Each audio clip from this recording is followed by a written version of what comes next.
माना गांव, जहां से पांडव स्वर्ग की ओर गए थे।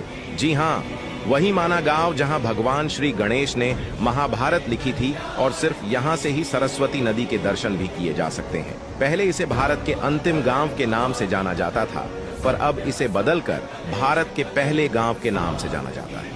माना गांव चमोली डिस्ट्रिक्ट में आता है और बद्रीनाथ से इस गांव की दूरी सिर्फ 3 किलोमीटर की है। इस गांव में स्थित गणेश गुफा में ही भगवान श्री गणेश ने बैठकर वेद, पुराण और महाभारत लिखी थी। गणेश गुफा के बारे में कहा जाता है कि जब भगवान श्री गणेश जी वेद लिख रहे थे तो सरस्वती नदी अपने रौद्र रूप से बह रही थी, जिससे कि भगवान श्री गणेश को वेद लिखने में बहुत दिक्कत हो रही थी। तो उनके मना करने के बाद भी जब शोर कम नहीं हुआ तो गणेश भगवान ने सरस्वती नदी को श्राप दे दिया कि तुम इससे आगे किसी को भी नजर नहीं आओगे, और इसीलिए सरस्वती नदी सिर्फ माना गांव से ही देखी जा सकती है। इस गांव से थोड़ी ही दूरी में स्थित है वसुधारा फॉल।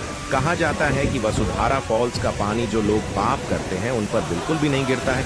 यह एक बेहद ही सुंदर झरना है जिसकी ऊंचाई लगभग 400 फीट की है। जो भी टूरिस्ट माना गांव आते हैं वो भारत की पहली दुकान पर जरूर विजिट करते हैं। तो ये थी माना गांव